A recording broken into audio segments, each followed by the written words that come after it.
Look, what if I told you there was something you were missing?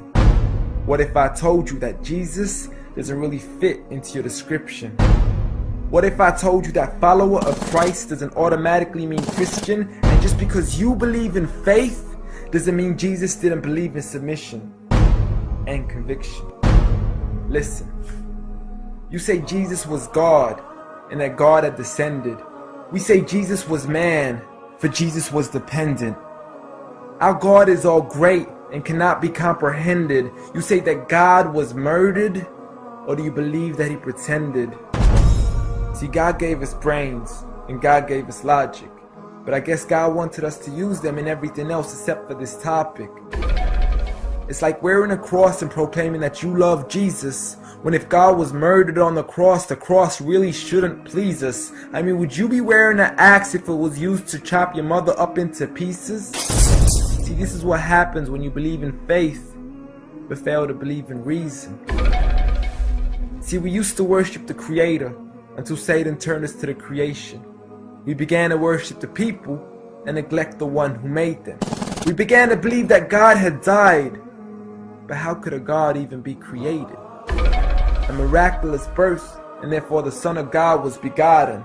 See, the creation of Jesus was easy, but you seem to have forgotten that God says be, and it is, just like with Adam, a concept too complex for the church to merely fathom.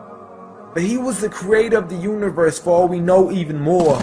And so what if we can't see him? I mean, what you acting like our universe is small? I mean, there's still so much we're still yet to explore. I mean, there's still so many things as human beings we still haven't seen, touched, heard, or saw. I mean, our eyes can't even handle the sight of the sun. So how can we possibly handle the sight of our Lord?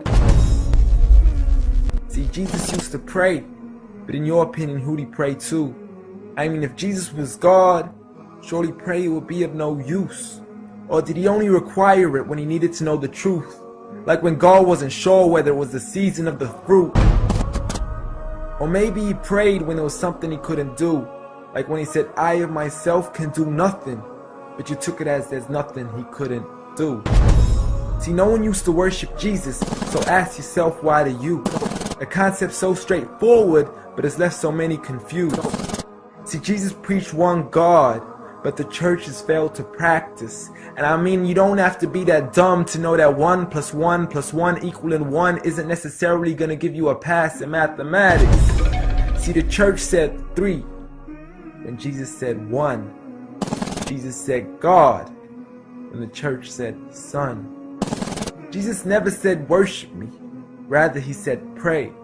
But you've chosen to worship Jesus despite everything he used to say. You began to think with your emotion and forgot to think with your mind. I guess you didn't pay attention when Jesus says our Father, yet never says mine.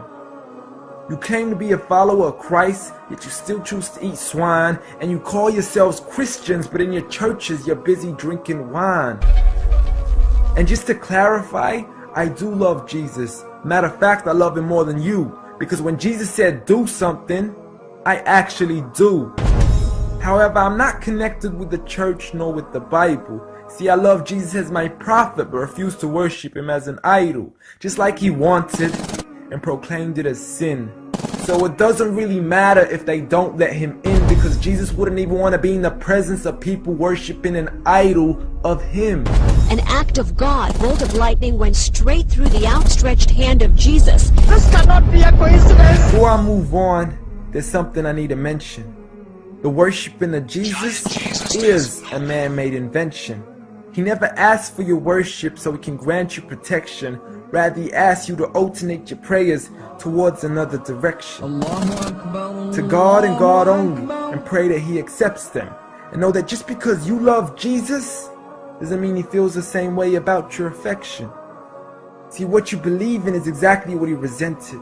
Matter of fact, it's everything he despised. See, the worshiping of creation goes against the very message he supplied. So you began to follow a religion and called it love in disguise, because love can be good, but love can be blind. Giant Jesus is no more.